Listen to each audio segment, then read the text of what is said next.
Okay. Hello, everyone. Welcome to a film roundtable chat. My name is Erin Wile. I'm one of the co-founders of Film Roundtable. And recording this session on December 26, 2020. I'm thrilled to introduce our guests today. We have production designer extraordinaire, the lovely Inbal Weinberg. And we have the magical cinematographer and lovely Jody Lee Lipes.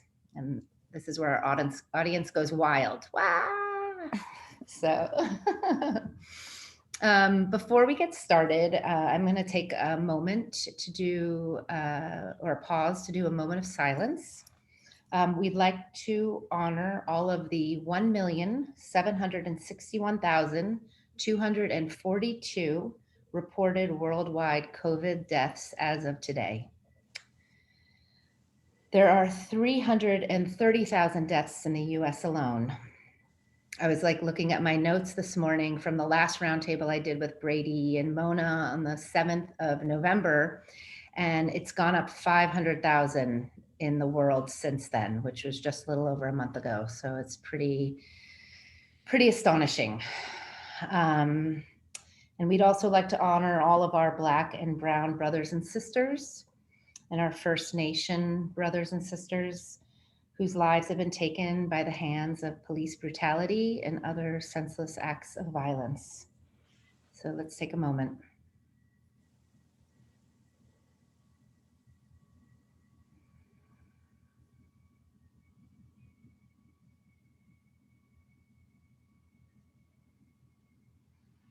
Thank you, everyone.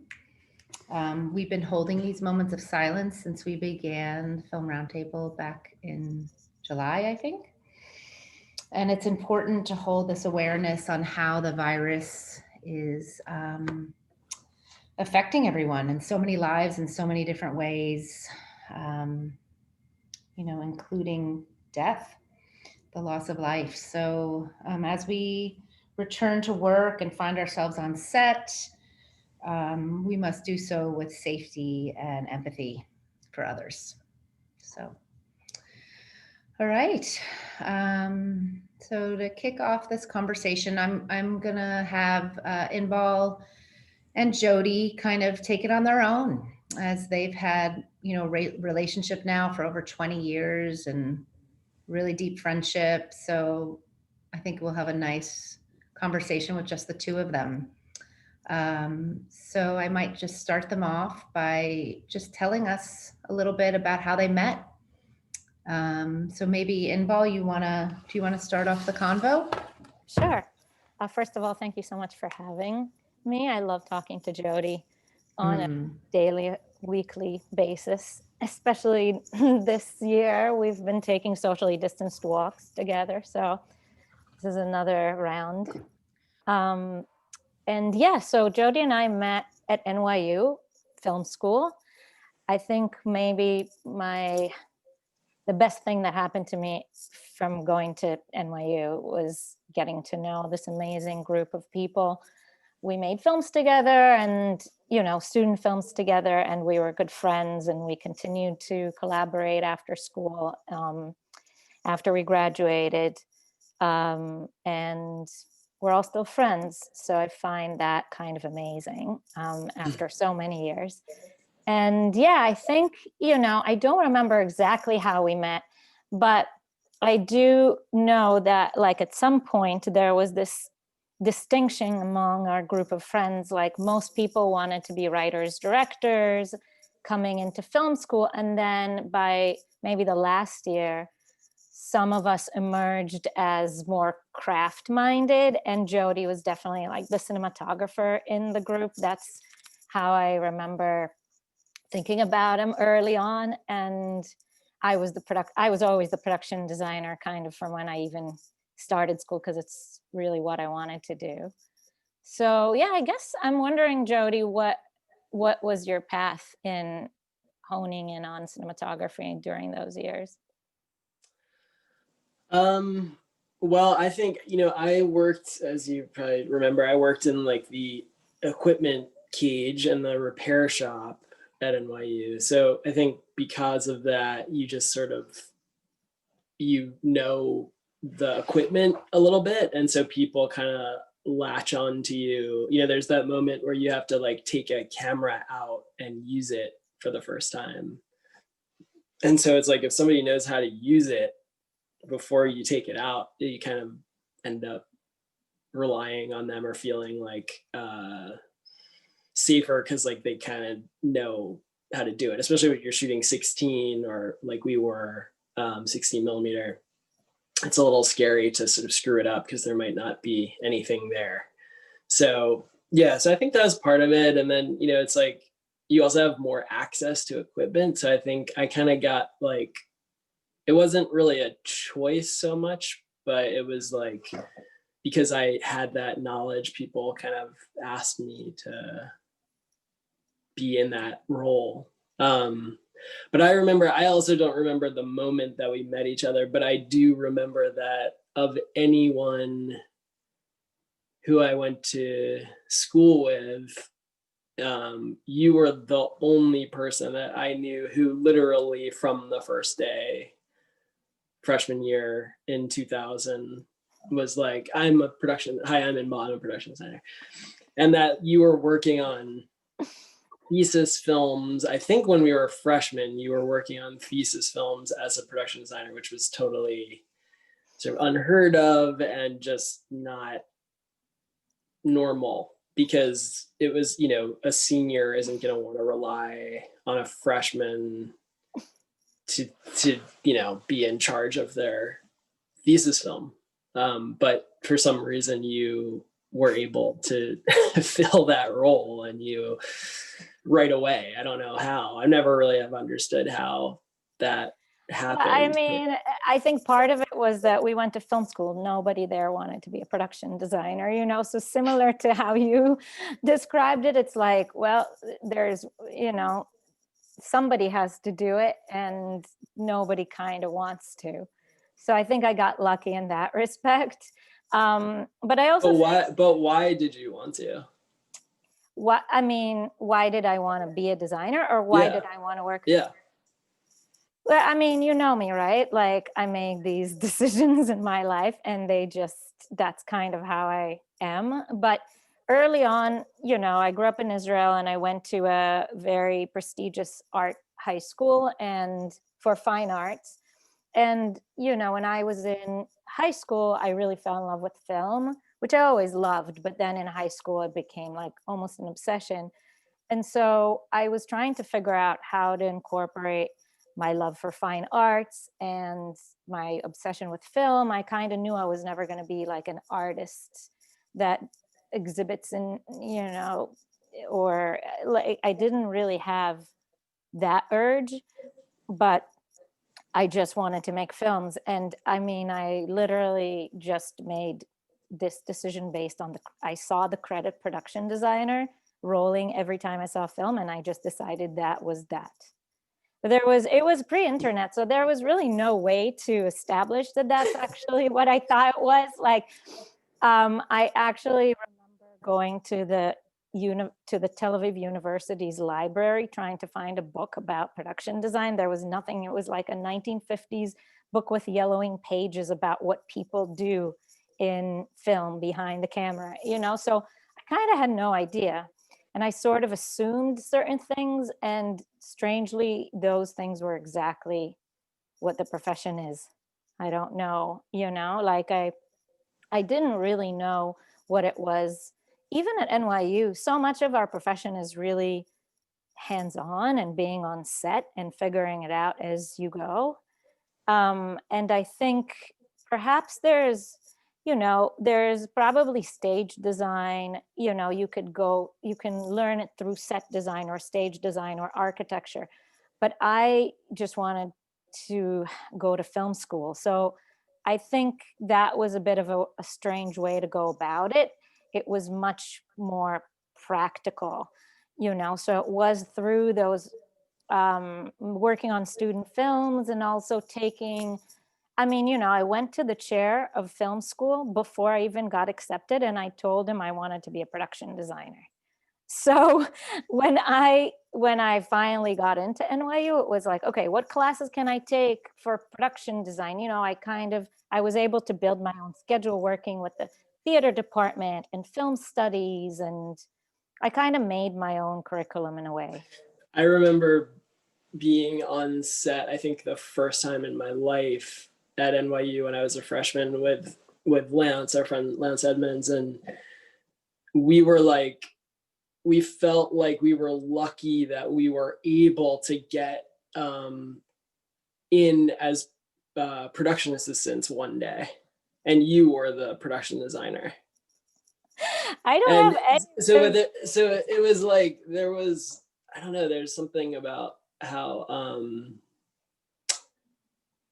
sure you were of yourself, and also just how clear about like, this is the path that I'm going to take, I think, and also how good you are at it, that like all of those things together kind of got you there early. And I think there's advantages from my perspective, there's advantages to being so focused that way. And then there's also advantages to not knowing, right, too, because then you get to sort of like try different things, and you get to see the job maybe that you ultimately end up focusing on from different perspectives. But yeah. I think, sorry, go ahead. No, I mean, I think about that a lot, because I do have a lot of friends, most of our friends, who sort of meandered into what they finally decided they wanted to do. And I actually always wonder, like, which path is better? And I guess, I mean, it's completely personal, and but I have no doubt that my focus kind of accelerated my path. But at the same time, I don't know what I lost by not, trying out different positions, or even, different experiences in life before immediately kind of starting out like straight after school. Yeah. Well, you're very hardcore, just in all ways. So I feel like that's a perfect. I mean, but just for some context, since I grew up in Israel and I like went to the army for 2 years, I came to NYU already in my 20s, and NYU is super expensive, especially for foreign students. So I wasn't in the kind of college mode that most American students go into school with. I was like, okay, I'm here for a purpose. Let's get this. I graduated in 3 years because I was like, there's no way we can afford this tuition. So I was a little more focused in my life in general. I'd already spent like a year in New York working as a waitress and like living the immigrant life. But I also had this realization through school that it's such a creative environment for kids that are like 18 or 19 that come from whatever small neighborhood or small town in the US, and that is their first real experience. I thought about it a lot, because at first I was confused. I felt that everyone is very accepting. The professors are super accepting of people's first trials and errors. And, I came from a much more, I don't know if strict, but like the different educational system in a way. And at first I was kind of confused by it. And afterwards, when I thought of it, I thought that it's a really enriching environment to be taking your first experimental steps in as a filmmaker. I don't know. Did you feel that? You mean at NYU specifically? Or? I don't know. I never went to another school, but just I guess a kind of a college setting, or a liberal arts university, or. Yeah, I mean, I don't know. I had really mixed feelings about being at NYU. I think I felt like, I mean, I was working the whole time. I was working even before classes started. I started working to help, pay tuition and stuff. But like, I felt like it was unfair or something, that there was so much emphasis put on like, this is a job and it's going to be really hard and it's so competitive, you're never going to make it. And that was maybe just because I worry, that was like a big part of how I felt while I was at school, instead of it being like, I can just fuck around and play around. It was like, that was like less of how I felt. I felt more like at a certain point, it's like, how am I going to get a job? And for me, I think maybe the most formative experience the whole time I was at school was working on the Todd Solondz movie Palindromes, which you also worked on. As I'm sort of going through this, I'm realizing like so much of our lives have overlapped, but that like working, that was the first movie that I ever was around. And we both were kind of doing a lot on that movie for how underqualified we both were. The laws have changed since then, so you're not really allowed to use interns that way anymore. But you know, I was the loader. I eventually worked in the lighting department, and you were working under Dave Dornberg. But like, yeah, that was like, oh, this is a movie, and that to me was like the hugest sort of earth-shattering moment of being in film school, even though it had nothing to do with film school. Yeah, that's really interesting. I also consider that experience really formative. And, you know, whenever I'm ambivalent about NYU as well, because I don't think that any university, even the best university in the world, is worth the money that we paid for our education. So I am kind of conflicted about it. But whenever I think about what it had given me, besides my friends and an amazing circle of collaborators, is those opportunities that we don't always connect with school. But all of my first internships were because I knew people at the school and they had recommended me and so on. And the Todd Solondz film, you know, I was about to graduate. And again, like you, I had this like horrible fear, like, oh my God, I'm going to graduate and live in a box on the street, because I didn't even have an apartment. I'm not even an American citizen, you know, and how am I going to find my first job? And there was this rumor at NYU that Todd Solondz is making a new film. He doesn't have any money and he's only going to use interns from Columbia and NYU. I think that was something like the rumor that was going around. And we had this film professor, he's really, really well-known, Arnie Baskin, kind of like a crazy character that sort of embodied the spirit of some of the film school. And I was like, okay, if anybody knows about this, it would be Arnie. And so I went, I knocked on his door and I was like, Arnie, I hear there's a Todd Solondz film happening and they're just taking interns, please. Todd Solondz was my hero. I was like, please, I will do anything on that film. He's like, are you sure? Like, you want to work for no pay? It's probably going to be difficult. And I was like, no, I will like wash the floors on that film. And he literally, he's like, okay, 1 second. And he rolled his desk chair to the little black phone. He picked it up. He rang and he's like, Todd, there's a girl here who wants to work on your movie. And that was that. Like, I mean, it was That's incredible. And I had no idea the Todd Solondz went to our school, then became like Arnie's buddy, and they would like have lunch once a week or something. I mean, I didn't even know. So that was amazing. And then like fast forward like weeks or whatever, my first time ever coming up to the location, Todd Solondz comes out of a door and he's like, the famous Inbal. You know? I like almost fainted. And so I do still think of this, well, I was like, the school gave me that in a way, that phone call was magical. Yeah, I guess that was the first time, I'm trying to think. It's probably the first time that I ever like met someone that I thought was like famous, like in retrospect. I mean, obviously Todd is an incredible filmmaker. He's not really like famous, but it was kind of like the first time I had to sort of like act normal in front of someone who I was like, felt like not worthy to be in the same room as. And I think the first time, I think we were just riding back from location to the city in a car together, just because it was like cheaper than them putting me on a train or whatever. And yeah, so that was a big education too. And then I was sort of responsible for moving Todd's monitor around for a lot of the shoots. So I would just sit next to him a lot of the time. And yeah, it was sort of the first, every time you do, or every time I do a movie, it's like you're learning like, oh, this is what a movie is like.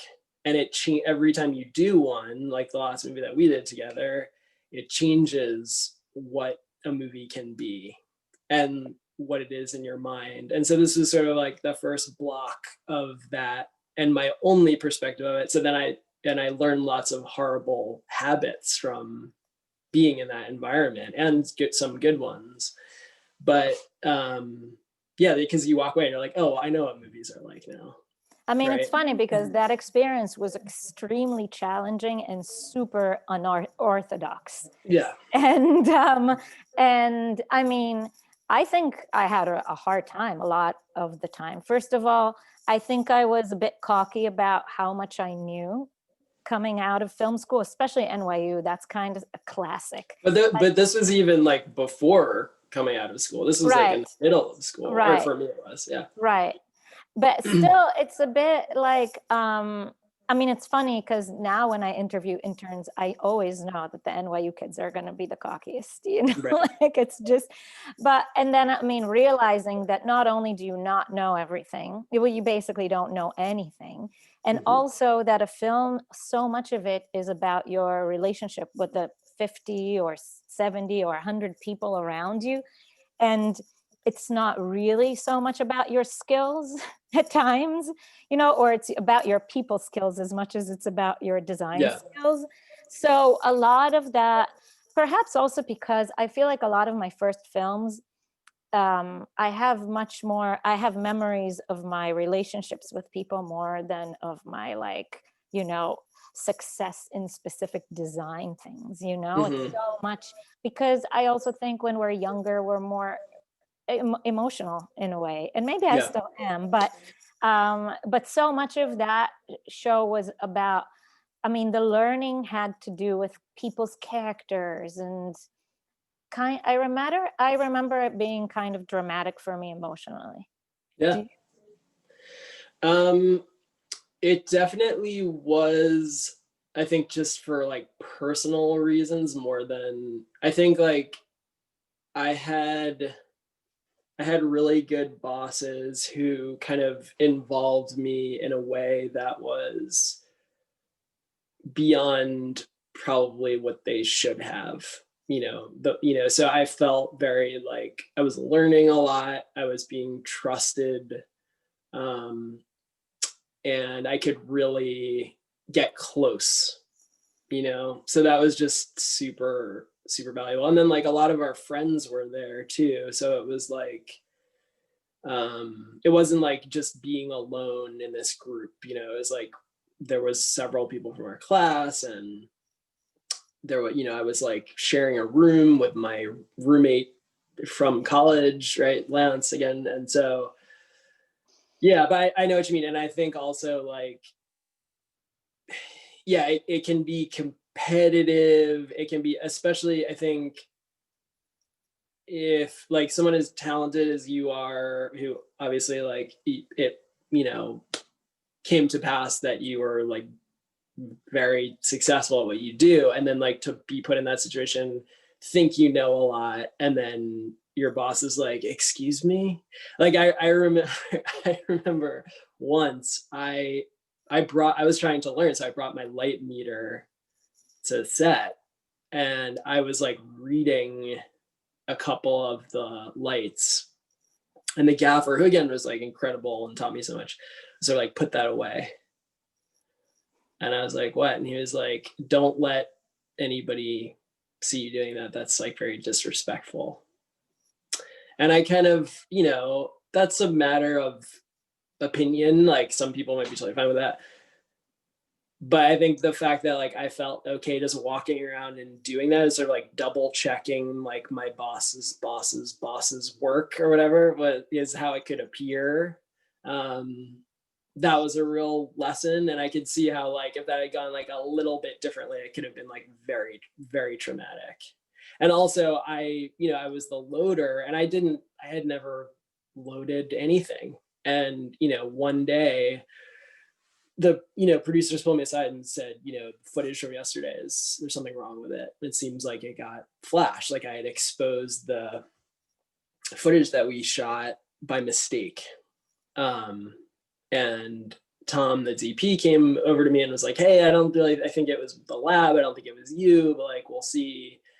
And then the producers made an announcement in front of the whole crew that basically that I had ruined the day's material. We had to go back and shoot that day again. And I mean, that could have been like it for like, I could have stopped and like, that could have been so difficult, or like people could have treated me in a way where I just was, never came back to work. But people were pretty cool about it. I still don't think it was my fault, but maybe it was, who knows.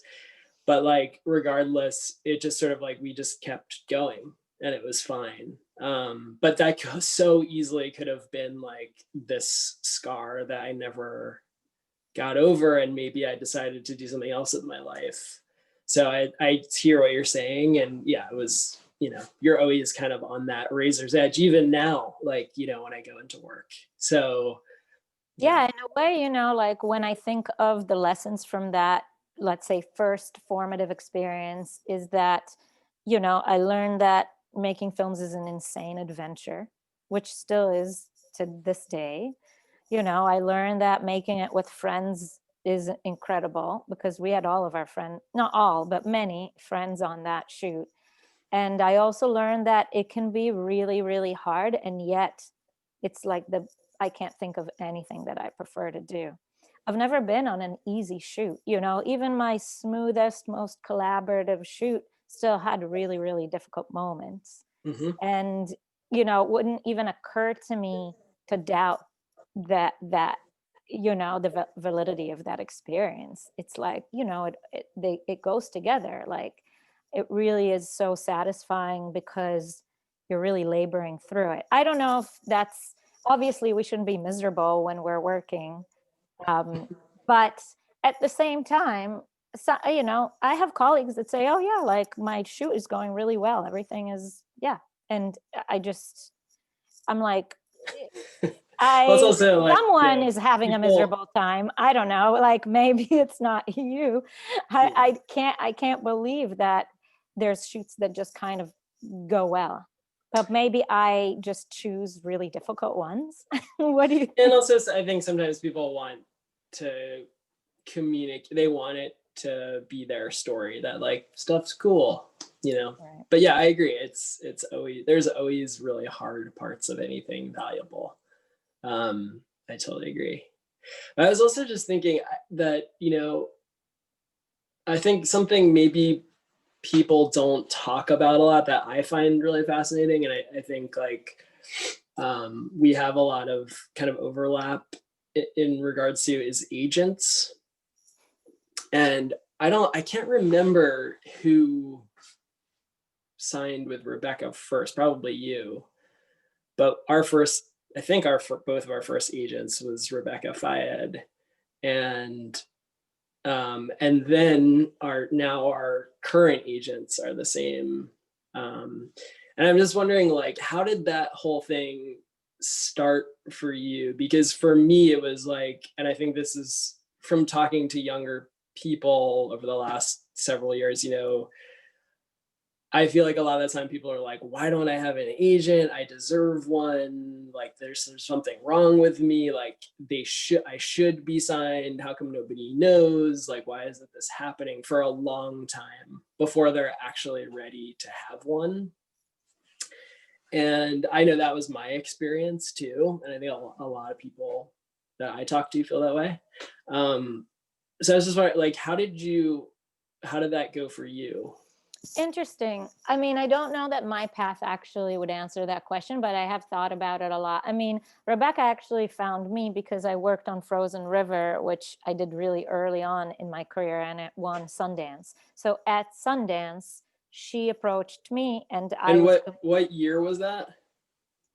that's a good question, 2005, So it was like 4, I don't 2 years.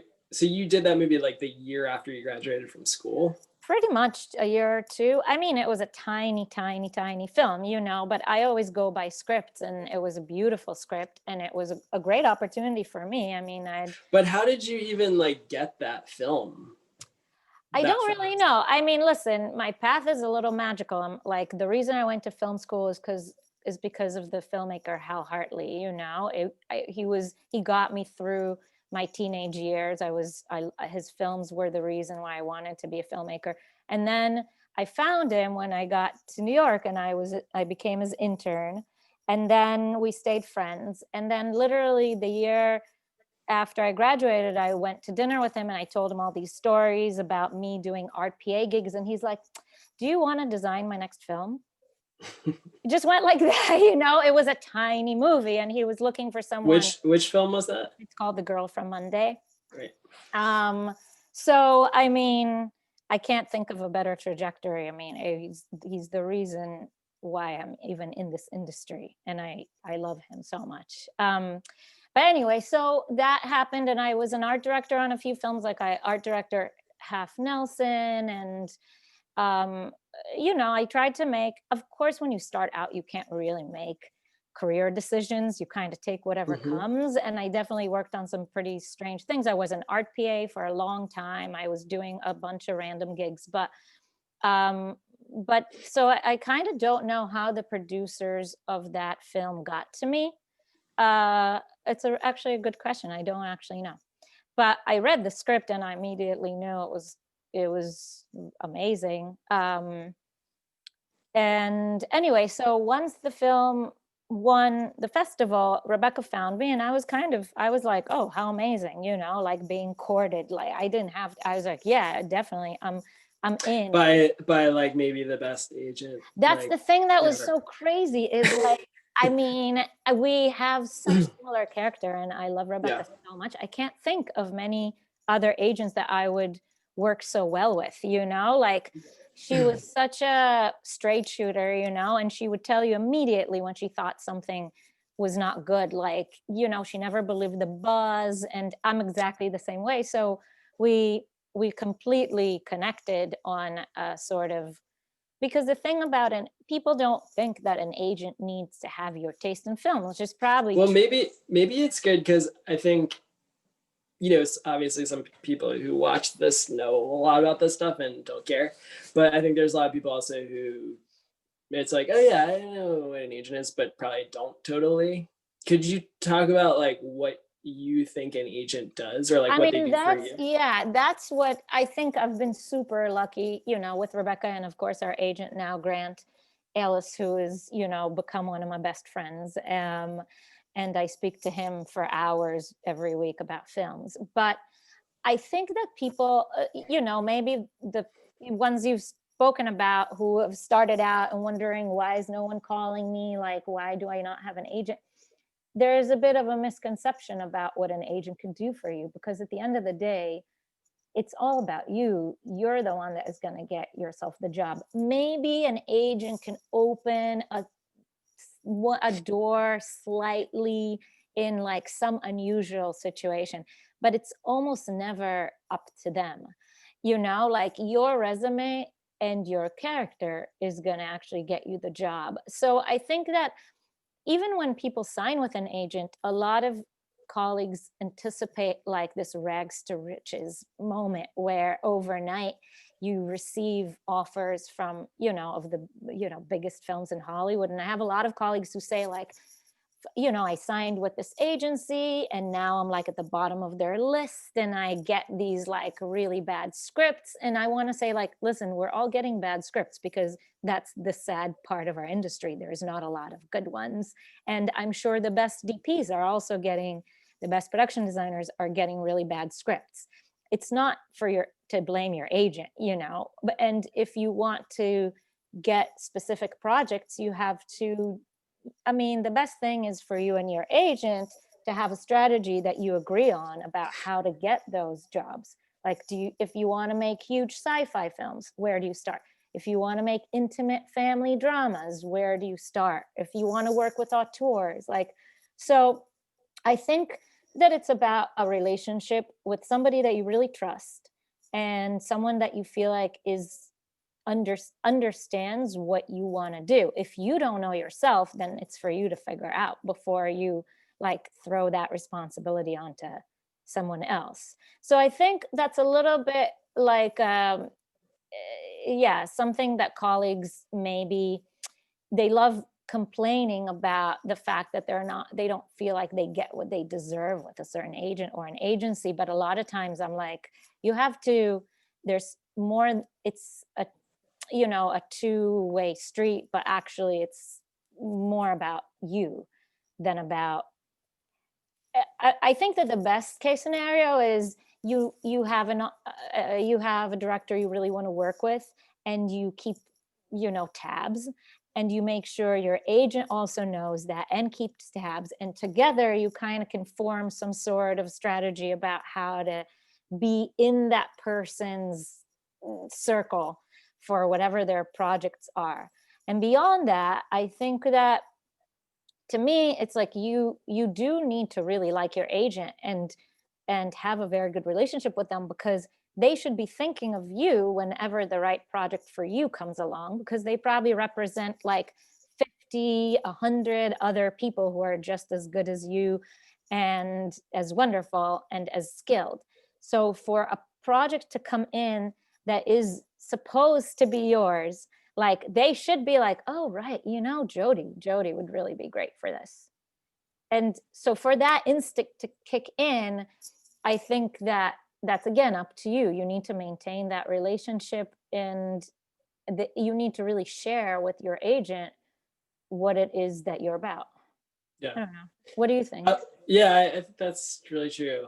I also think that a good agent relationship is there's ups and downs, obviously, and there's lulls, and there's times like this year where it's a totally different ball game, right? And I think one thing that can be really helpful is keeping each other in check, or giving each other perspective.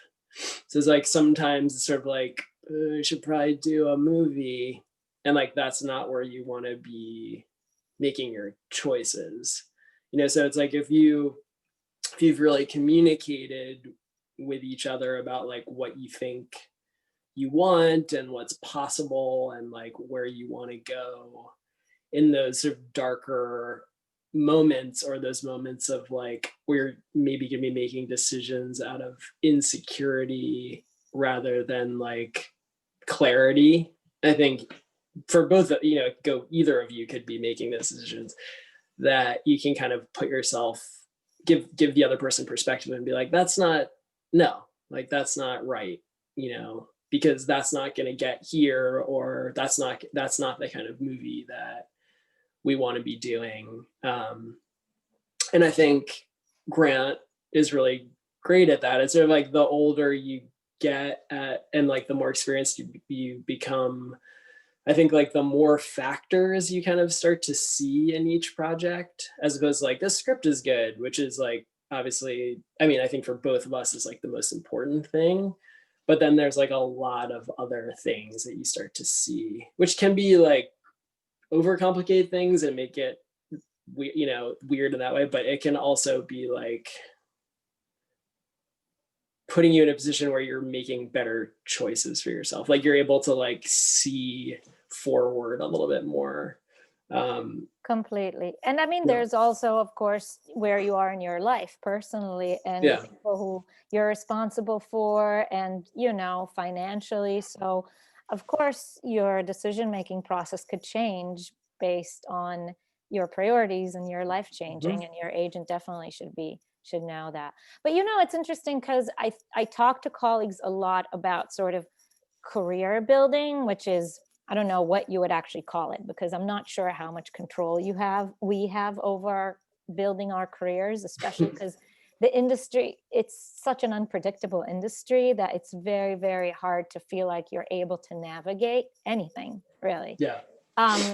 But I do think often, and it's something that I thought of asking you in this conversation, is that I sometimes feel that DPs have a little more flexibility in the projects they can choose, because in a way, you can get a lot of acknowledgement from your peers or audiences, whether you're shooting like a huge epic period film or an intimate drama. And in a way, I think that production design is a little more traditional, where the recognition is sort of built on, okay, the platform. Like, oh, this film is a period piece and there's a lot of sets, or you get to build a huge street from scratch. And I mean, those are all amazing achievements that should be celebrated.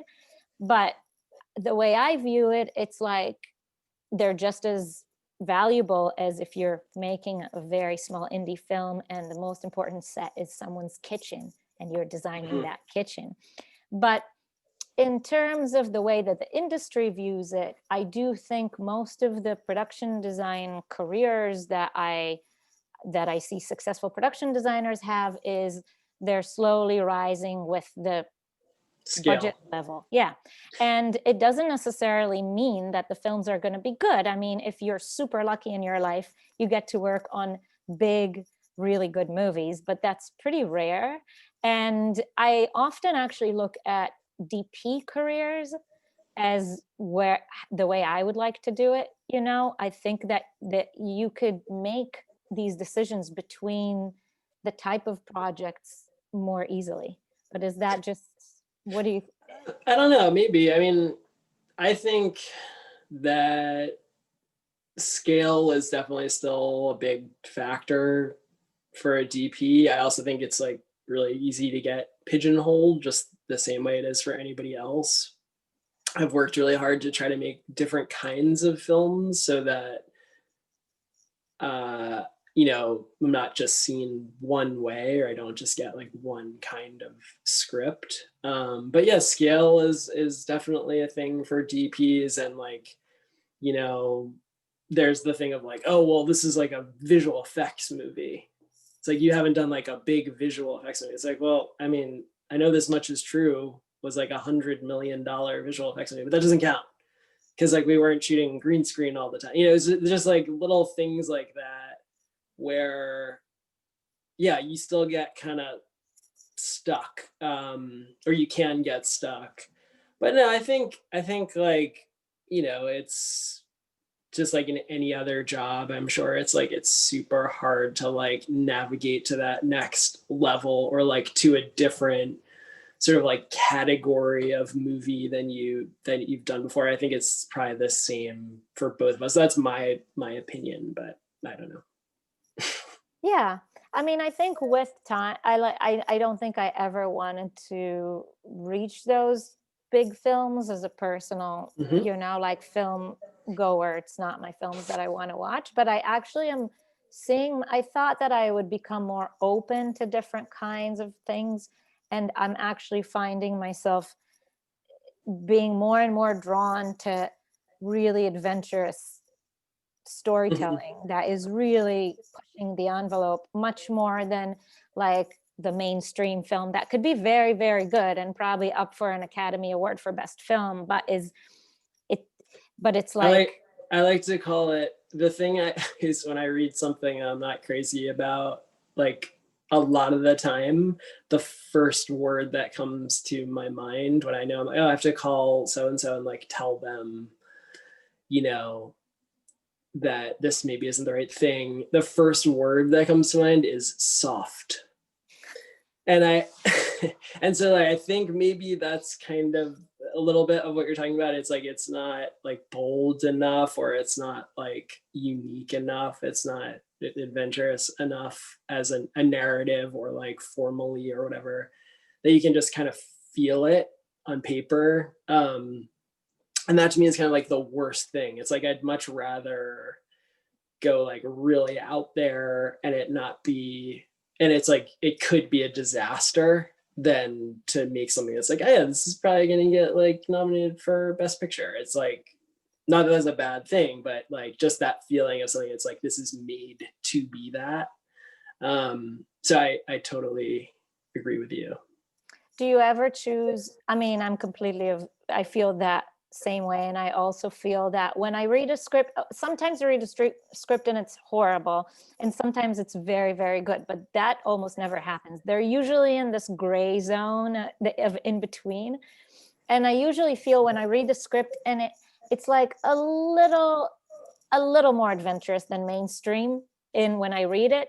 I've learned from experience that it's always going to shift back to main. It's never going to. Well, it depends. Yeah, it depends who's making it so much, right? But yeah, I think that's the fear. That's the fear. I mean, have you ever taken a project because you felt like the cinematography is going to be very special? Because people ask me all the time, like, oh, wouldn't you take it if it's like a 1920s film? And I'm like, absolutely not. Who cares, you know? Not yet. We'll see what happens. But I mean, I think I know myself well enough to know that that's not going to be enough. That it's going to be difficult for me to make it through if I don't really have faith in the story as a whole and all the people that I'm making it with. And, you know, it's one thing on a commercial or something, you know, where it's a much shorter run and it doesn't have to be as much of you going into it.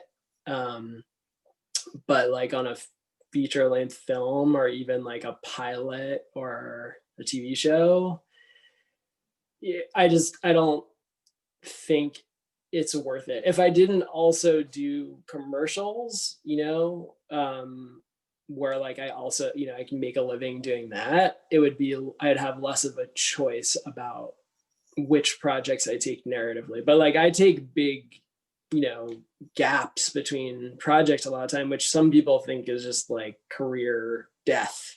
And I can, you know, sometimes I have that fear, but it's more because I know myself well enough to know like I can't, if I don't really have faith in something, it's not going to be good for me. It's not going to be good for the people around me. It's not going to be good for the film. And so, yeah, I try to have total faith. To me, it's like if a movie looks great, I don't care. I don't want to watch it because of that. That's not enough, right?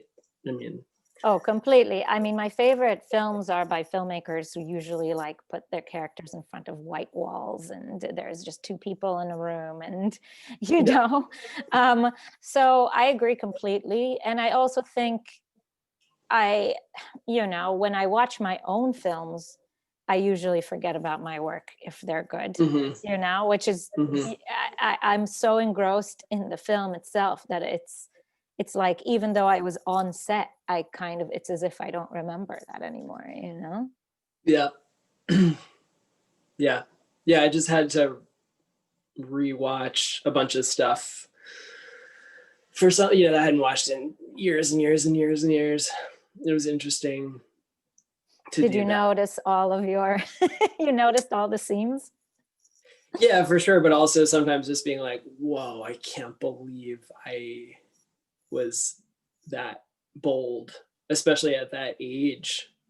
Like sometimes I feel like more afraid now than I was then, which is just, you know, I think like there was a period where I kind of came to the realization from working on certain projects that like the politics and the sort of the money and the logistics and all these things can take on a much bigger role than the project itself, like than the creative side of the project. And that was such a huge slap in the face and such a big betrayal to me that like I feel like this isn't how it's supposed to be and all this stuff. And then there's like residual effects from that, and it changes your perspective forever. And I think part of that is just being young and naive, but then like after you go through those things, and you learn how to kind of manage them better, then they can sort of take on less weight as you learn. But you have to go through it first, and it's like, what the fuck, like, why these people are making this decision based on that? Like, what, this, I'm the only person who, like, you know, that kind of feeling. But you start to realize, you know, first of all, like you said, like, some people are like taking care of their kids and that's all it's about, and that, I respect that. But it's like, you have to kind of understand all of those. You have to understand where people are coming from. So yeah. So when I look back at things, I see myself like before knowing that, and like working on projects with just like our friends and being like, whoa, I can't believe I underexposed that much. That's crazy, you know, like, and then, you know, you come to this point where like, oh, there's adults here and they're like mad. And, and then it's like, and then you kind of can hopefully get through the other side. But then I'm sure, you know, it's like you spend your whole life working, kind of ping-ponging between feeling like more creative and more kind of like serving a machine, I'm sure. I mean, I don't know, but I'm assuming. I mean, it's interesting that you bring it up because, and I'm sure, I mean, obviously, you know, because in our relationships, like, especially on our last project, which was huge, it didn't feel huge. It felt intimate, but it was like a really epic project. And, you know, I have that exact structure that you're describing, that sort of machine of making things. It's hard for me to be part of that, you know. I'm suspicious of it, and I often don't feel comfortable in it.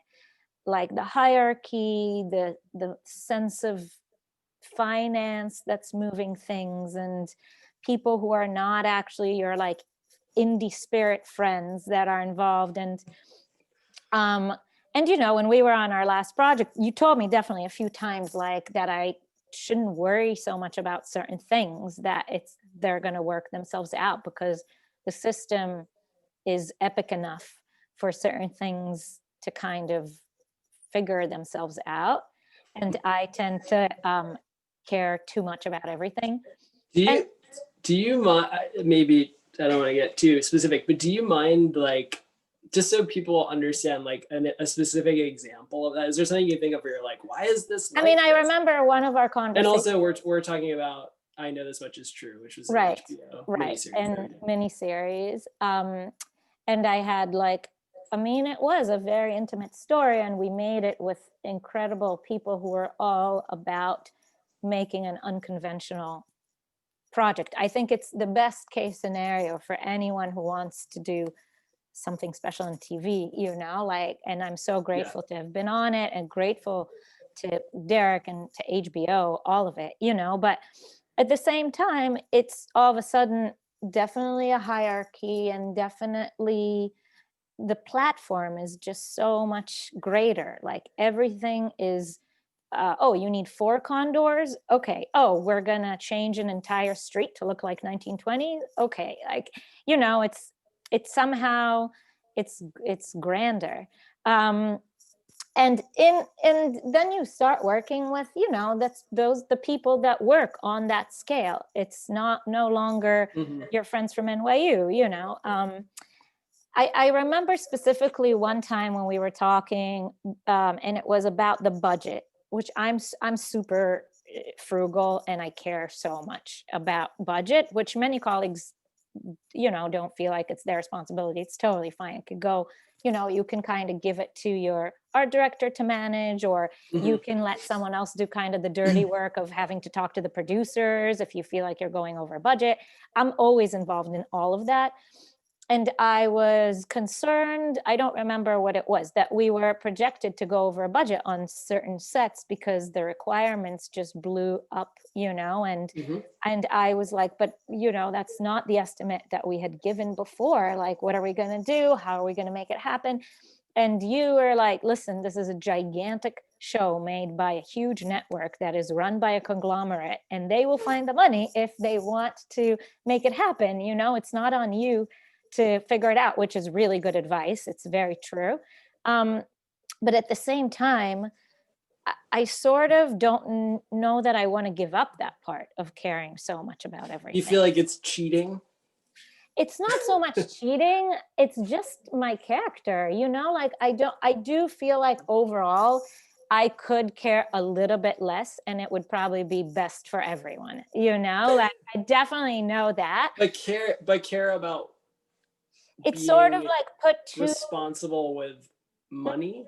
No, I mean, money is a little part of it. It's kind of how much I'm sure you know this because it involves any department head, how much bandwidth you want to kind of give to certain, like, how much of your attention do you want to give to things? Because I have a hard time kind of rising above the detail and say, oh, I have a department of 80 people. Like many people could make these decisions or make this set happen. Or, I could probably show up 2 hours before and it'll be okay. It may not be exactly how I want it, and that's where a lot of my colleagues who I love and have kind of gone from indie film to much larger projects, I talk to them a lot about this issue and they're like, at some point you have got to make a decision. You can't be involved in everything. You're going to work 24 hours a day, which I do. And then B, it's not good for your psyche, like your well-being. And also it's not good for your crew. Everything that people say is right. But like, I love film so much. It's like, I want to be there in the essence of it, in the moment of its creation. And when it gets printed on film, like I want to be there. So my solution to this so far has been to sort of try to find my way between larger projects and smaller projects and not just in this trajectory of larger and larger things. And when we finished, I know this much is true, as amazing as it was, I really felt like it had been so overwhelming. And I was like, my next film just needs to be 4 people in a cargo van, just give me one. And, I went to shoot a film in Greece on a small island. I rode a scooter, I had like a. It's so interesting because I felt kind of the opposite. I felt like I had just been through a war, and I was like tougher and I could do anything. And so it wasn't that I needed to be something big, but I just felt like I don't know if this is even a real word, but my friends from college, my other friends from college, who are all musicians, were like tour tight. It's like you finish, doing a tour and you're just like, you play like really well as a band. And I felt like, okay, I can, all these things that I felt like I never even wanted to try to deal with before. Like what? I was like ready, like directors who are, so demanding that it would like crush the people who work for them. That I was like ready to. Who are you talking about? Oh, but that I was like ready to do that. And so not just that, like that's different than how you felt, but like to me, the scale of what we did, because it came from a good place, because it was all serving the story, because it was about like creating, a lot of the times it's about creating freedom for the actors and even for Derek, for the director. The scale of it is about like letting them do what they want to do. And I think that freedom really paid off, And then I think part of that conversation we were having about like, don't worry about the money because AT&T is fine. If they want to pay for this, they will, is like, and I know you hate commercials, but from working on commercials, like that's where I learned that idea of like, okay, you go on a scout or you have a discussion about something, and ultimately, like whether it's coming from the client or the agency or the director or the producer, whoever, like someone is kind of dreaming of this thing. And that like before you go through the exercise of like constraining that dream, you just sort of say like, okay, so like assuming that we have all the money in the world, like assuming that there are no restrictions to what we can do here. Like, let's plan that, and like the numbers will come in, and then we can decide together if that's ridiculous. And if it is, there's probably like another way to do it, or we can discuss like, if we don't do it this way, like these are the compromises. But that like, unless you kind of don't flinch, or rather like, if you don't flinch and you go through it like it's happening in sort of like a dream world, then that I think shows everyone like, yeah, okay, like let's do it. And then you can scale it back. And I think that was kind of what doing years of commercials, what I learned from that, which I think is valuable. And then obviously like there's times when that's inappropriate, but like on a show like this with like such a big dreamer at the helm, I think like for me, it was like, yeah, just whatever we talk about, like assume that that's like a possibility, and then we'll scale it back if we need to. And I think that was a lot of what you and I were talking about from both of our side, and what was so hard about it a lot of the time. Because just the exercise of kind of like planning out something so big and elaborate can just take a lot of creative energy, even when you know it's not really ever going to happen, you know? Right. Yeah, I think what you're saying is super valuable. And I think one thing that I did learn that's in that realm from our last show was that I found, for example, back to conversations about money or resources, that I suppose because it was such a huge, it's a big network and it has some really deep pockets, then the conversations about actually we may go over budget, or, oh, I need this amount of something, they were always very respectful from the producers. And, you always started out in a pleasant kind of cordial way discussing these things, which to me was like such a surprise, because when you work on smaller things, like the conversation is charged from the get-go. And so often, without even realizing it, the producers sort of generate this feeling of like us versus them with certain heads of departments, or you feel like usually on a smaller project, you're given a budget, or you're very early on giving your limitations about crew size or whatever it is, and it's never adequate, right? So your first conversations with a production are usually fraught, or perhaps not fraught, but I've never gotten any budget or resource list that I'm like, oh, this is amazing, I don't know how this happened. And so what I learned from working with such amazing producers, and I felt like they really wanted to give Derek what he wants, and that they felt like there's a way to work it out. And I afterwards really thought about bringing that tone to any conversation, regardless of the budget level, because the tone doesn't have to be connected to your resources. Like, okay, maybe you don't have the 70-80 million dollars that we had, or whatever it was. Maybe you have 600,000, but the tone of the conversation should be as pleasant.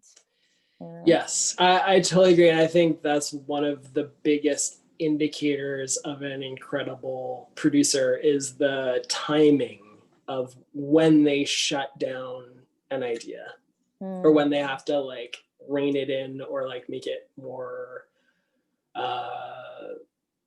sort of appropriate to like the scale of what you're doing. It's the same thing as like you or I, just like you're saying, like listening to Derek and saying like, okay, so you want this whole town to be changed over or whatever. And then it's like, okay, great, let's plan that. And then like, once you actually do the work of planning it and present what it actually means, then it's sort of like Derek can say like, you know what, this is like, it's going to take how long? And it's like, how expensive? Like, that's ridiculous. We shouldn't do that. Like, let's make it smaller. And it's sort of like by showing people, and like by a producer, like listening, and not treating you like you're crazy, then, you know, they are respecting you. They're not shutting down the idea. And then through that process, then you can draw out like, oh, well, yeah, so that's obviously, that's ridiculous. It's too big. But like this part of that thing, we can do that part. And because of that, then this whole other idea opens up. And so, yeah, I think it's so much that is about timing, you know, and Jeff and Marshall and Greg and, you know, Lynette and all the producers on that film were so good at being respectful of these large, sometimes like ridiculous seeming requests and ideas that we had, you know, we would bring to them. Yeah, and that's huge. It's so just not like feeling afraid to like say what you think is the right thing to do is not a good way to make movies. It's not a good way to tell stories.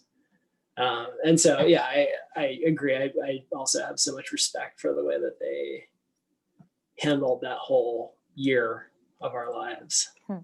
But I think you bring up a good point, is that it's reflected in how we work with directors. And I think one of my biggest journeys that I'm still on has been how to say no without saying no, or how not to say no immediately when some super far-fetched idea is brought up by a director.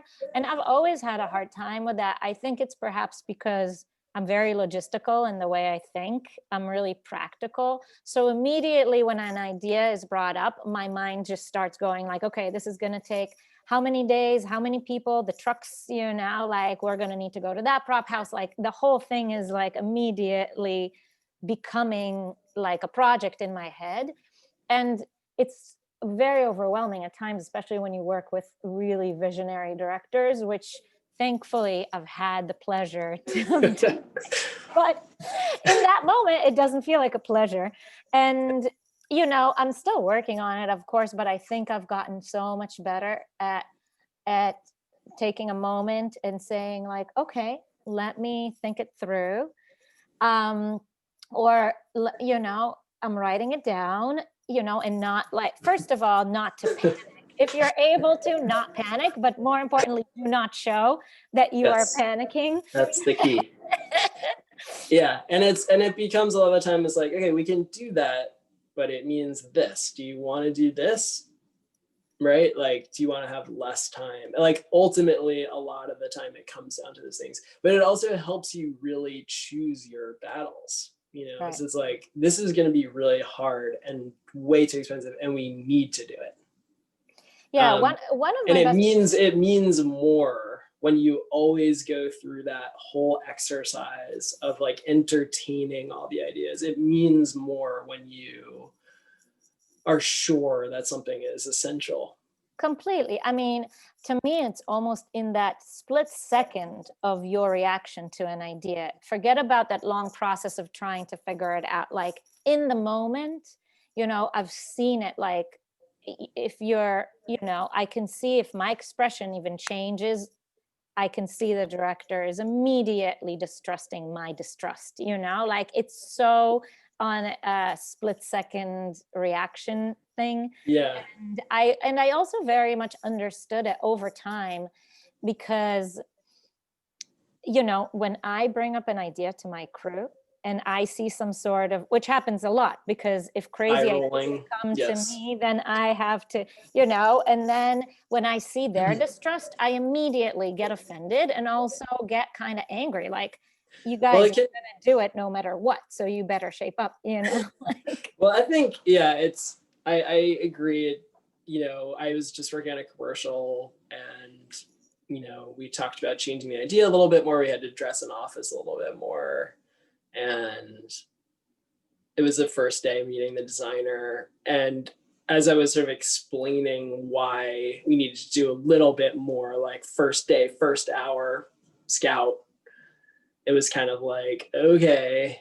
And it's like, well, it feels like lazy to not entertain the idea, even if you know it's never going to happen. And it feels like you're not really listening. And that's the worst part is, and I'm sure this is the case for directors dealing with a DP or a designer, if you don't really hear them out and really do the work, then it's like you're not listening, you know? And that's just the worst relationship to get into. Like, you want to be like a champion for the producer, the writer, the director, whoever is like above you. You want to be like, they're like sending you in to like make this better and make it happen. You don't want them to feel like they're pushing you. I mean, in certain ways they always have to push you, but like that you're a part of like the obstacle of like getting to where they want to go. Then it's like, okay, get rid of this person, like bring somebody in who's like gonna grease the wheels and not, you know, make this more challenging. And that's, yeah, it's so much of growing up in the business is like learning that. And I think also, I mean, you've always wanted to be a designer. I've directed a little bit, and like being on the other side of that and like walking into a location and saying like, okay, we're going to make this into a video store. And it's like, it's really hard to get videotape boxes. It's like, like, it's just, yeah, like that is, it's just such a, like of all the things as a director that you're kind of like worried about, you know, it's like, once you've been in those shoes, you're kind of, you know, it's frustrating to hear that. I wanted to chime in a little bit here because that's definitely at As a producing for producer? so, yeah, as a producer, I don't know what it was about me or my experience or whatnot, because I've been working in the film business for so long and so many different roles before I became a producer. But I always, whenever I start a job, take the DP aside or the production designer or the costume designer. And I'm like, hey, and I'm doing a lot of commercials. I've worked with many personalities, and I was definitely for a bit of my life before I was like, what the fuck am I doing? I was known as the producer who worked with the hardest directors, like the hardest. And I would always take the department heads aside and be like, hey, you can always come to me about anything. Like, I'm open, like I'm here. One thing I just suggest, like when we're out on the scout, just entertain anything the director says, because it's just easier for the director to flow on their creative ideas when you just go along with them. And it might sound like the most crazy thing that you're never going to be able to afford for your $15 budget, but just say, yeah, sure, let's check it out. And you never have to be the person that has to go to that director and say, I can't do this. Like, I'll do that, and I think that's really good advice, is just don't let it show that it's stressing you out.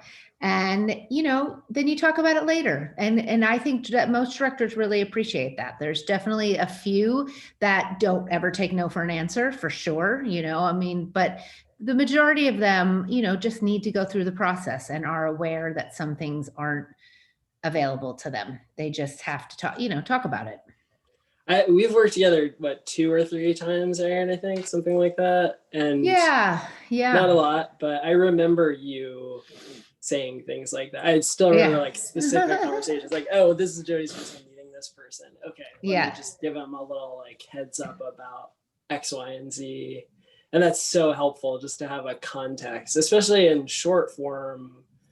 You're walking into a room, you're meeting someone literally for the first time, and you're doing a tech scout in that moment, planning a shoot, and you have like 30 minutes and then you have to leave. And you just don't know who you're dealing with, and you have to get really good at learning who people are really quickly. And so like for a producer to kind of, who knows a filmmaker really well, or has worked with them before, to come, or even come up to you. Yeah. Just who knows the reputation. I remember once I was shooting a music video with this is years ago. I was probably too young to be doing it. It was a very big music video with a really, really famous big director and a really, really established producer who'd both been working for 35 years or whatever. And I went to meet the director at a hotel, and to talk about it. And he wanted to shoot the video with like 20 something Alexas, and it was all in one room.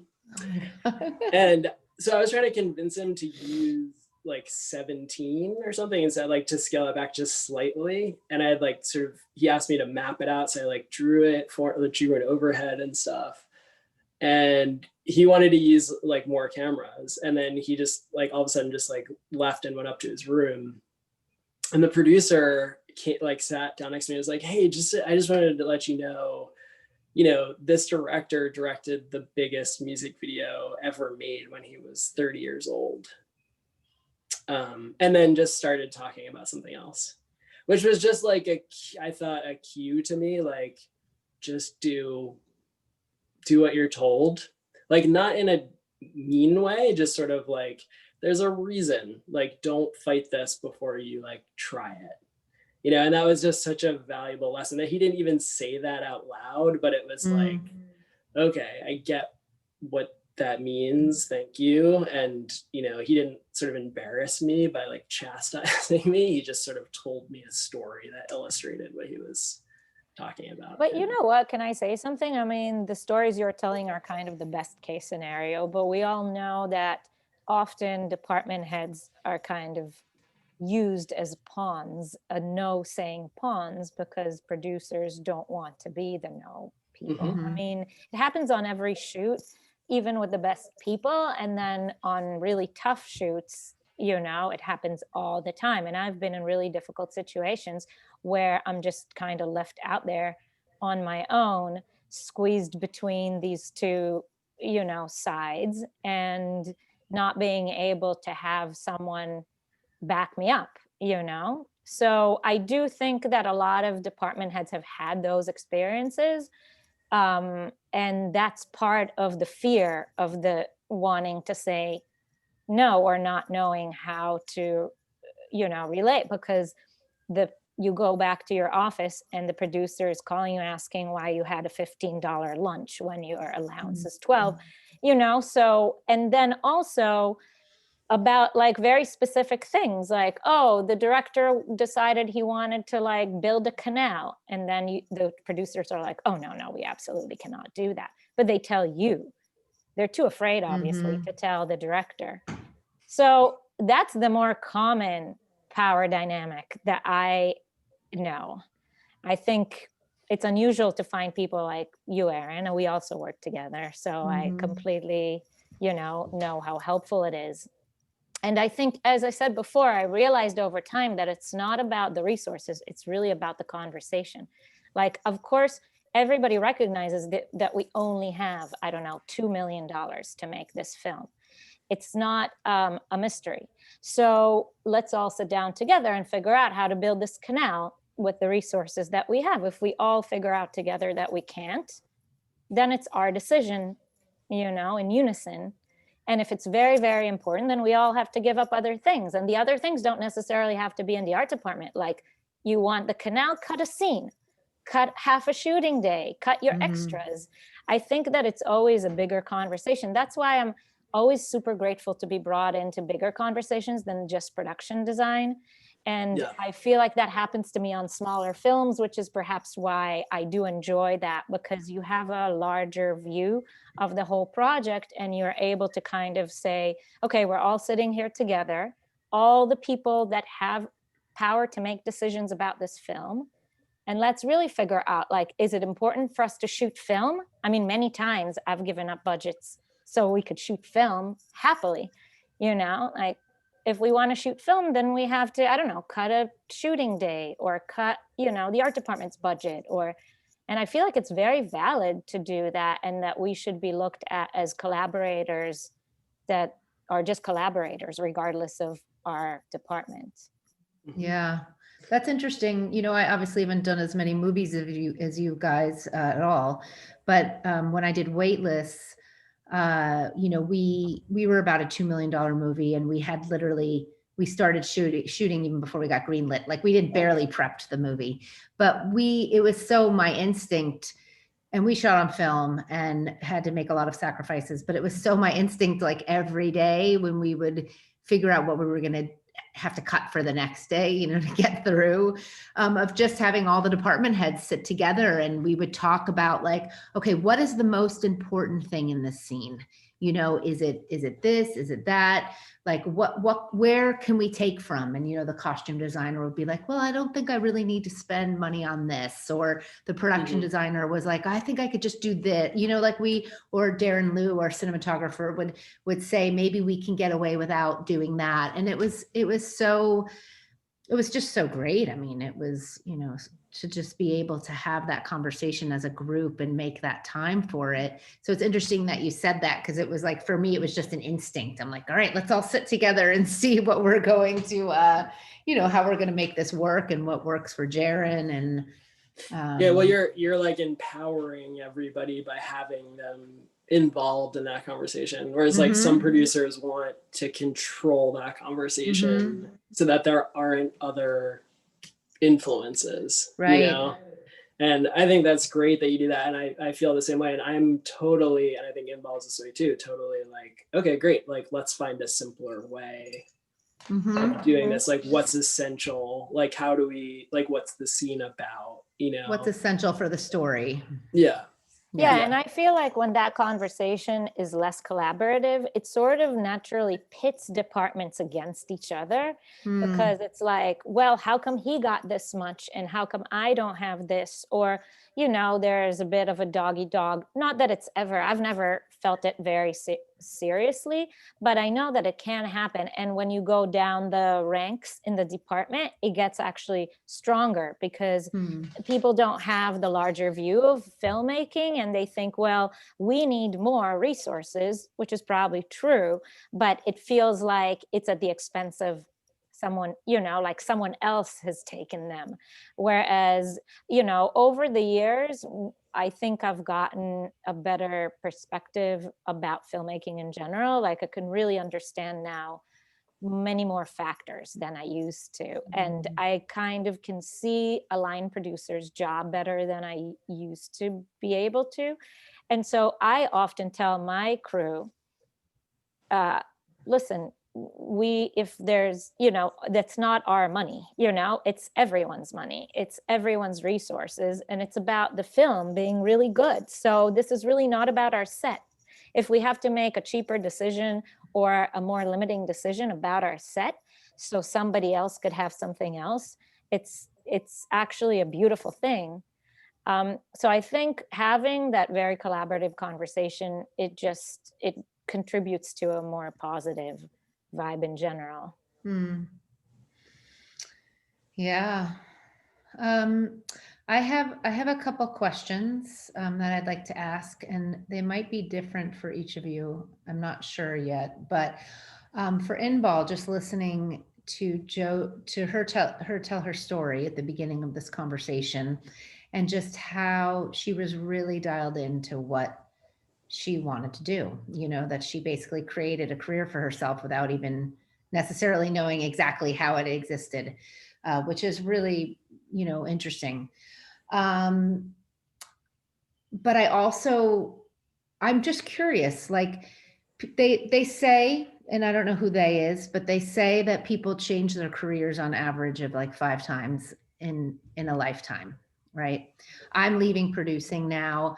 I'm leaving it because I don't really like the business anymore. I love this. I love the people that I've met, but just talking about producers, it's a stressful freaking job. And I don't want to facilitate things for people anymore, you know, especially directors and their needs. I would love to see it as more like a collaborative, and I would love to see the film business change and it not be such a hierarchy, you know. Part of what we're doing here at Film Roundtable is kind of discussing these sort of topics. But, you know, Inbal, do you have, like, if you could do a dream, if you could do anything in the world, what would you do? Like, what would you love to do? Because I think you love filmmaking, obviously, you love films, but I know the job itself stresses you out a little bit, right? Like it isn't absolutely anxiety free. So if you could go into something that was anxiety free and that was just like, you were just like, what would it be? Do you have that? No, but Does think, that dream? I mean, I think that the beautiful thing about our job is that we basically get to pick our schedule. And I mean, Mhm. Jody said that he takes time off. I'm the champion of taking time off. I like easily don't work for months between projects. And that's my time. That's really the time where I enrich myself, and I'm calm and I'm home, I cook, I read books, and I travel a lot. And I mean, I feel like I'm so lucky in my life to have that freedom. I mean, it's an amazingly privileged lifestyle. So I don't feel like there's another career I would want. I would want my life now, which is the job is really intense, but my personal life is pretty calm. And maybe I channel all of my, I mean, I say that a lot, is that, our lives are really hard to control. Like, you have no idea what is going to happen. And often decisions are made for you, or, like, life is very messy, but you can control every frame in a film. I could control every prop in my set, so no wonder I give it such thought and like all the pressure and the stress, because it's the one thing I can really control. Then my life is like, well, we'll see what happens. But I mean, yeah, so I don't think I would ever want another career. If I couldn't be a production designer, I'd probably go back to school for film studies. I just, it's all kind of, I usually think about. But I do love my time off. It's obviously, when you start out in your career, it's much more stressful. And like after a week, you're already climbing the walls and you think you'll never work again. And then as you progress, you become more comfortable. I do have friends who are workaholics and never take time off. With me, I've been able to really embrace that part of our industry or our profession and just seriously enjoy every moment. So I think that's my balance, but I definitely wish, I mean, it's still really my goal in my career is to find more of the calm within, in the eye of the storm, which I know we're all trying. Yeah, but it sounds like you have a way of balancing it out, that you really take that time for yourself to recalibrate after something stressful. So you're not like living in this high cortisol mode all the time. So I think that's really important, and it keeps you doing what you love, without, causing any problems, that are long term. So yeah, you know how it is when you're working on a project, you get sucked into that world completely and you're immersed in it. You forget about real life, and then you spit it out at the end of it, and you have no idea how much time even passed. So it takes time, you remember that your friends are not necessarily your crew, that you have real friends, and that and you're like, remember the things you actually like doing. So I kind of value that recovery process that we all go through, because it lets you establish your patterns again and reminds you of who you are, and then it gives you strength, and then you're off to some other adventure. I mean, Jody is more of a family man, so I don't know that he could really leave his life and then come back to it all of a sudden. So I think you're more balanced, Jody. Yeah, I mean, I don't know. It's really hard for me to not have like something on the horizon.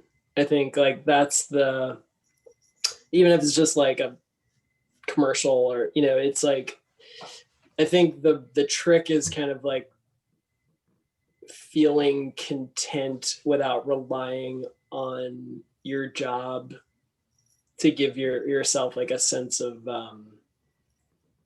I don't know, like being like that you're not like valid, or like,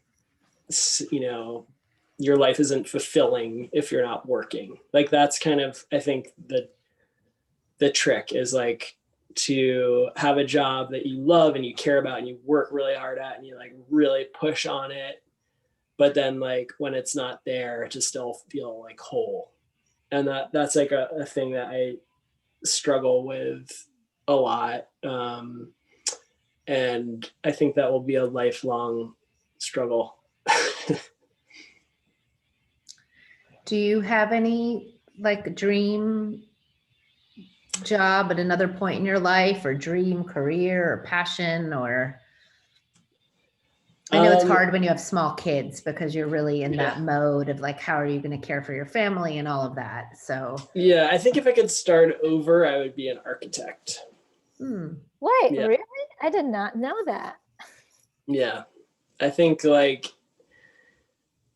I like the idea of like being able to make something and then it's like static, you know, and also that like environments are so important to me, that it's like I think that I would find that really satisfying, you know, like it's so it like it just like I'm sure a lot of people like when you walk into a room, it's like how does it feel, like where's the right place to sit, you know, like how's the light hitting it?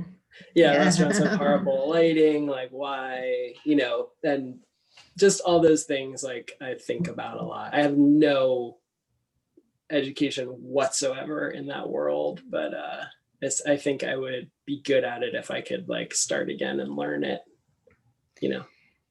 Jody, did you know Tom Richmond went to architectural school before he decided to be a DP? I had no idea that so much new about Tom comes out. Every time I bring Tom up, someone tells me something fascinating. Yeah. Yeah. I think that's after he graduated from Harvard, he went to Texas and went to architecture school there, and then ended up I can't remember where he ended up in California, if it was USC or at I can't remember, but anyway, but yeah, And that was what he wanted to do. And Tom Richmond, for anyone who's still watching this or listening to this, was the cinematographer on the Todd Solondz movie that Inbal and I worked on when we were in college. Yeah. Yeah, that's crazy. That's interesting. And also a treasure. I mean, he's just such an amazing cinematographer and person. Yeah. And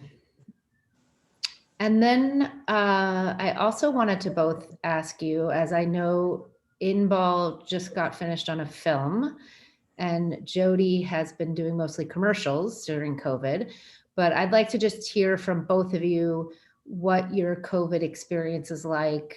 And I know obviously in two different, Jody, I don't know how, I know you've been shooting in the States. I don't know if you've been abroad, but I know Inbal was in Greece, right? And were you supposed to be in, I mean, the last we spoke, when you came over and we sat in the backyard, I think you were going to like Newfoundland or Nova Scotia or something. So how'd you end up in Greece? I know, I got super lucky. I was working on a small film called The Lost Daughter that Maggie Gyllenhaal directed, and starring Olivia Colman. And it was supposed to be set in the US. And then COVID hit and the US basically closed its borders. And so we started looking for an alternative and we figured Canada, but then Canada just never opened its borders. I mean, at the beginning of this, it was kind of around June. It was still, nobody knew what was going to happen the next day in terms of travel and so on. So I mean, one day it almost felt like Maggie just closed her eyes and like pointed somewhere on the globe. But, you know, we were Europe at that time, like the numbers were going down. Greece had barely been touched at that point by the virus. And Greece also has a new 40% tax incentive that was just put in. So now I think many people will find themselves in Greece. But the story was based on a seaside town. And it's so it kind of worked perfectly. I mean, the changing the script around was almost like not a thing. So I got lucky enough to land on a small Greek island, and I was there for 3 months, I think. And I just got back. You know, I think that the way I prefer to be during this pandemic is work on small films that are more intimate and a bit more indie, because what I've noticed is that the kind of natural sense of camaraderie is really tainted by social distancing. I don't know if tainted is the word, because obviously we have to do it. It's not something that is a question, but in almost a subconscious way, it makes the whole experience more disconnected, even on just the practical level of the fact that you're seeing just half of people's faces, and the not being in-person meetings, not working in an office in the same way we used to. And it just, I don't know if I thought that maybe it was my experience specifically because I also traveled to another country and couldn't even understand the language, but it seems to be the narrative for most people that I speak to, is that it's just everything is more awkward. And if you didn't know the people that you're working with before, it's a very strange ground to start a work relationship on. So I think I got lucky working in Greece with, Greek crew. People were warm and were sort of indie spirited in the way that I always appreciate. And my next project, I think, is also I kind of picked a project that would also be smaller and in a remote location. I'm less inclined to work in the more traditional system in the US because I'm a bit worried about how, I don't know, things need to be strict, obviously, but how that then translates into the creative process. But I know that Jody has had many interesting experiences that he shared with me. So in the Wild West world of commercials. Yeah, I've found it really difficult. I find that there's sort of like a lot of the time what we're trying to do is like control an environment or like light or movement or whatever it is we're trying to control when we're doing our jobs. And it feels like out of control to me. It feels like no matter how careful people sort of try to be going into a shoot, that when they're actually in the room doing it, all of these kind of reflexes kick in and everybody wants to do a good job, or everyone wants to get it done and get out of there. And it starts to feel dangerous to me. And so I've really struggled with that, because it's sort of like,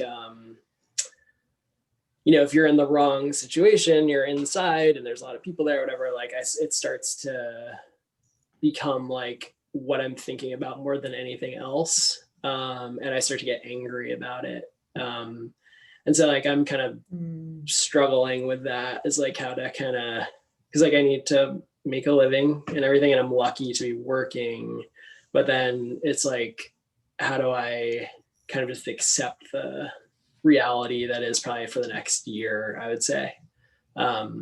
Even I think like well after, we hit that percentage of, vaccination that keeps shifting. I think there's still going to be like precautions that are in effect on a film set for good reason. And that's just like Inbal said, it really kind of impacts the feeling on set and like the creative stuff. It's like, it's one thing to plan a shoot and being like, okay, like I've had some great filmmakers be like, okay, so what we're gonna do, like this whole thing is now outside, and like here's how we're gonna make that good. But to like kind of try to force something into like, okay, we're gonna shoot in like a 12 by 12 room with 8 cast members, then I'm in a position where it's like, well, okay, so creatively I would like to get out of this room. That's my I'm going to get creative about like how to like not be here. So like, and that's like the last place I want to be. Like, that's like not who I am, and it just forces me to be like only thinking about that. Yeah. Yeah, I did one job in July. That was like a big branded content piece from one of the big, the biggest company. And it was all about small businesses closing in New York. And it was with Miles J. And it was so challenging because it was July and we were the first shoot to get a permit in New York. And before the offices of the mayor had even opened. And like it took them like 8 days to get back to us. And we were shooting in like 5 days, we had no prep, like all of these things that just made a hard shoot or just 50 times harder. And we got through it, but for me, the hardest thing about the job, and I think this is how I can really empathize with school administrators and teachers, obviously people who are running hospitals, and doctors, know like that responsibility of all of these people on my crew when I know nothing about this virus and how to keep people safe, and we're just kind of making it up, and there's no leadership, on a bigger governmental level. That was the most stressful thing for me. Like it brought me to tears 5 or 6 times. I've never cried because of a job. And it was so stressful. Like I was just, I didn't know what to do. And I felt at a loss of not knowing what to do. And also, as Jody said, it was very easy for people to go back to the patterns of serving the director, whatever cost. So by, we start with a pep talk at the beginning of the day, come to me, come to me, come to me if you're feeling nervous about anything. And by the end of the day, we're like, planning crazy shit to be happening on the street when you can't even park more than 2 cube trucks yet. So it was. And Miles is very safety conscious. Totally. And like, there's people who aren't. So it's like, that's like almost like a good, situation. And I mean, for me, I think like part of what makes it so hard also, like you were saying, that there isn't you're kind of making it up. So just like little tiny things like, okay, well, so is everyone going to get tested? And if they are, like, what kind of test and when and where, and like, does the crew get paid to have to go in before? Like those kinds of questions become, for me, very stressful, because it's like, what am I asking the people around me to do? And like, is this actually safe? Is it fair? And as you're kind of like writing those rules, I find that very awkward, like. Totally. I mean, I luckily was doing the job with Smuggler, and they were super supportive on every little thing that I wanted to do. They were like, you do what you feel is best to do. I mean, they were there. But we tested everyone every day. We had someone on there, but you know what? It becomes kind of irrelevant because you're not bubbling like a movie, and you're basically, you don't really have 4 days ahead of time. Even if you pay people to come in and test, they might not be around. You don't know who the full crew is going to be. You have no idea who your Teamster is going to be until the night before. Like, I mean, it's just endless. Like there's so many little holes in the plan because you can't contain everyone. I mean, for example, we were shooting nights, and I think our sound person forgot. I don't know what happened, or she got another job and she showed up in the motorhome at 3 a.m, and said, oh, I can't come in tomorrow. And so we have to replace you. But we'd been in a bubble with her for 4 days already. Like she was negative, and so was her boom op. And then the next day we had to bring people in, and then the sound mixer shows up on set before we let him in. He has a fever. and so then like is his kit I mean, it was like, just Yeah. everything starts to just blow up. And Yeah. it's really hard on the shorter form stuff to feel like you're as protected. Whereas I think the movies have really proven to be such great examples, right? Like they're really learning how to contain, and the positive cases are really minimal, right? And then they can really locate that immediately, shut it down, everybody quarantines, but you can't do that on a commercial. Like our Yeah, I commercial mean, was like there's a 7 huge, days. yeah, I'm sure there's a huge difference also with studio Yeah. projects and large TV shows. I mean, they have a whole department that Yeah. if they're making at this point, they're already very experienced. Yeah.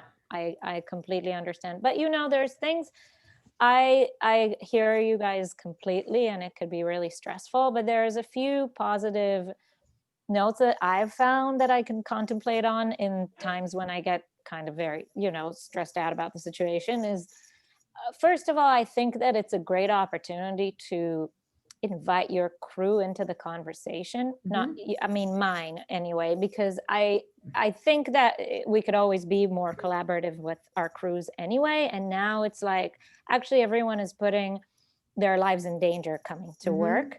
So we can have more open conversations like, what do you feel is safe for you guys? Because I mean, there's great regulations in place and there's a lot of white papers that have been written in our industry, but every project is so specific to its own needs. And so like, I tried it with my crew before, and hopefully could do it with my crew next time, is sit down beginning of the job and say, okay, this is our parameters in how we're making this project. Where are our spots where we feel more vulnerable, or where do you all feel like unsafe? Is it in when you have to go into a secondhand store, or is it if you have to go into a prop house, or you have to go into a location? And so identify that, but just the fact that the conversation itself could create a safe place for everyone.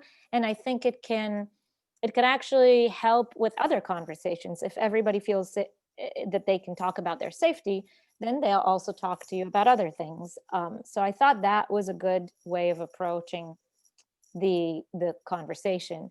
And then in terms of, I don't know if it's at all helpful, Erin, because I'm sure you feel extremely responsible, but I mean, there's no way to be 100% safe in this situation, of course. I mean, you could walk out of the testing site and touch something. I don't know. There's so many different ways that this virus could spread.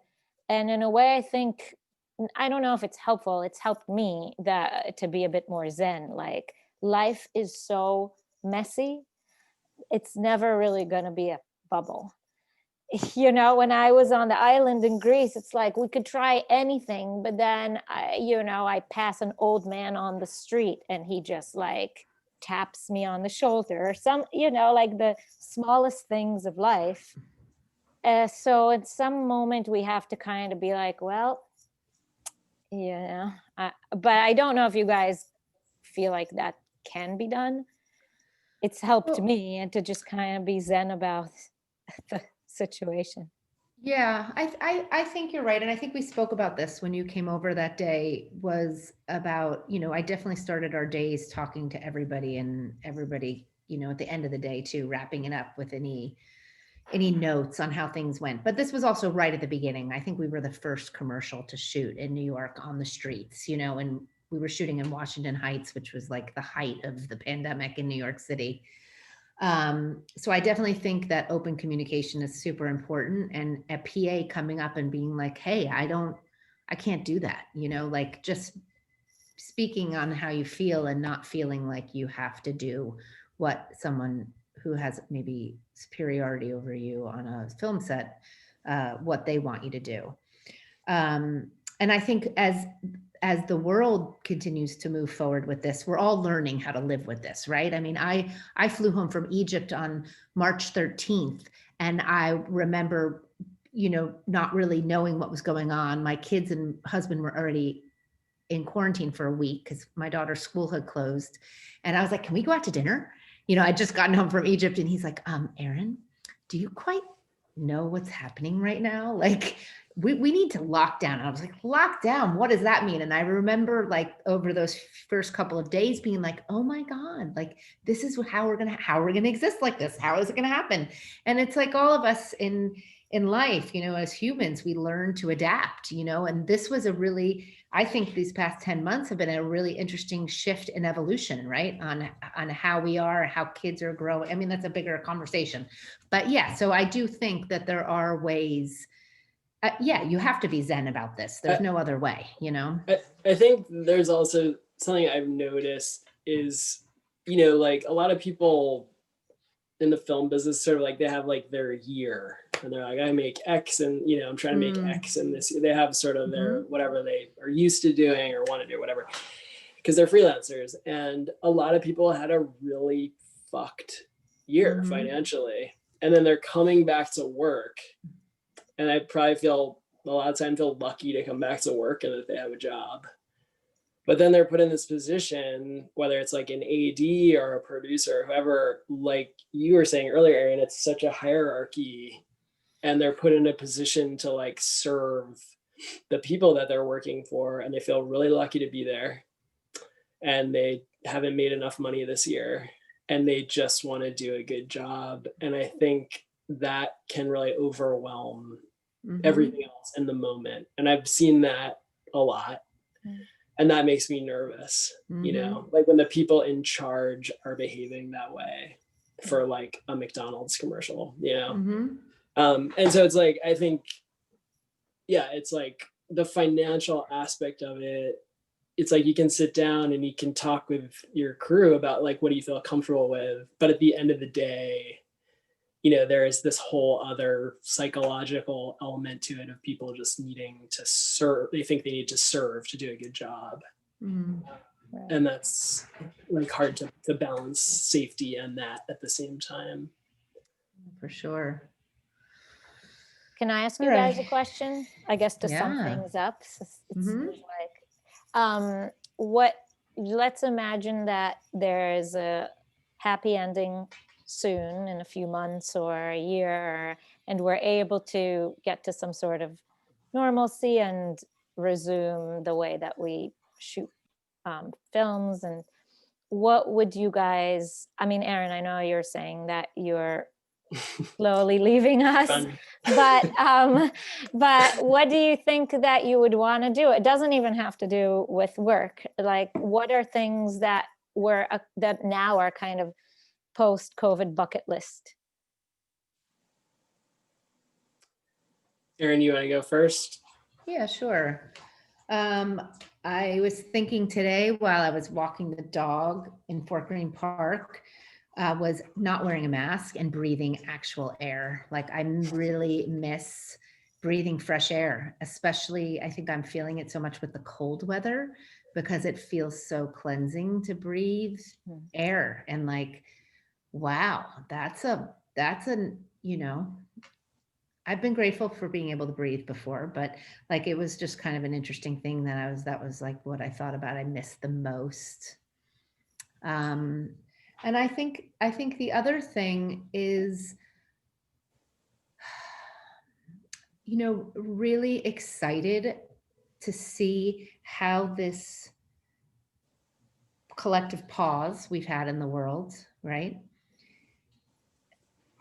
wakes some people up, you know, moving forward to how they'd like to see life, how they want to treat other people, how they want to like receive and give back, like, you know, all of these things. And I obviously don't think it's going to be a huge amount of people, but even if it's just a few people who've been like, wow, like you just a few people who are still actually thinking about race and didn't just think about it for like the 2 seconds and after Brother Floyd was murdered and put a black box on their Instagram, you know, like people who are actually working to make change.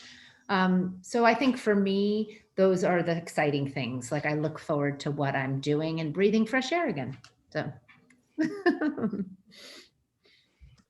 I've been watching a lot of movies with my 5-year-old daughter, and on a, you know, in a totally selfish way, I've just been, it's like, oh, there's Tokyo. It's like, and just like leaning over to her being like, oh, that's Japan, like we're gonna go to Japan one day, you know, and just like, or like that's a beach, you know, we're gonna go to the beach one day, and just feeling like kind of like wistful for being able to expose them to things that they haven't been around for a while. Like my son, who's 1, has never like had a play date before, you know, like inside someone's house or like inside our house, or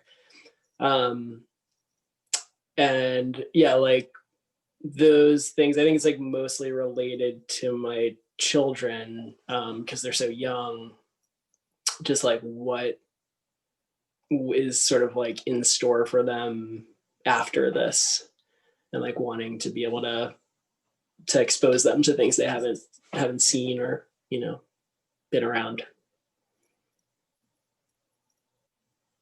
Inbal. That's beautiful, Jody.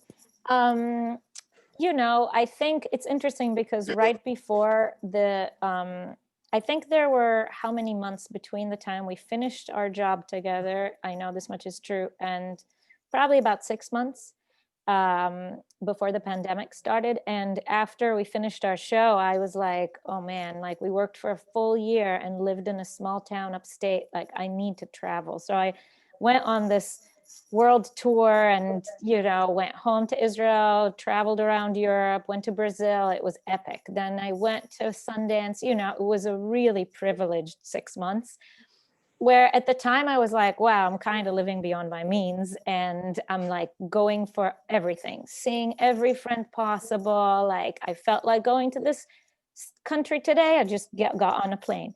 And at the end, I was sort of, when the pandemic hit, I was like, oh my God, I didn't work for 6 months. I was like assuming I'm going to find a job in February. And now it's definitely going to be like the hardest financial period of my life.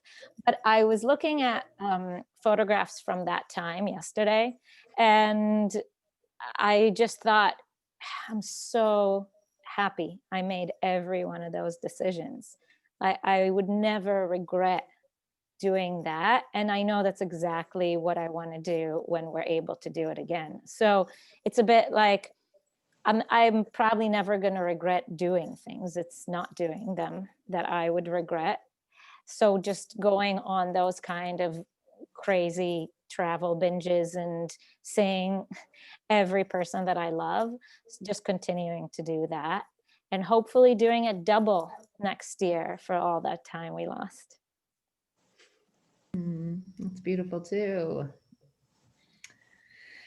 So I think this is a good note to end on. I think we could have talked for quite a lot longer. It was such a pleasure having you both. And thank you so much for taking the time today to have the conversation. Thank you. Thank you so much for inviting us. Yeah. Right. Have a beautiful weekend, and we'll talk soon. Talk soon. Bye. Bye. Bye. Bye. Mhm.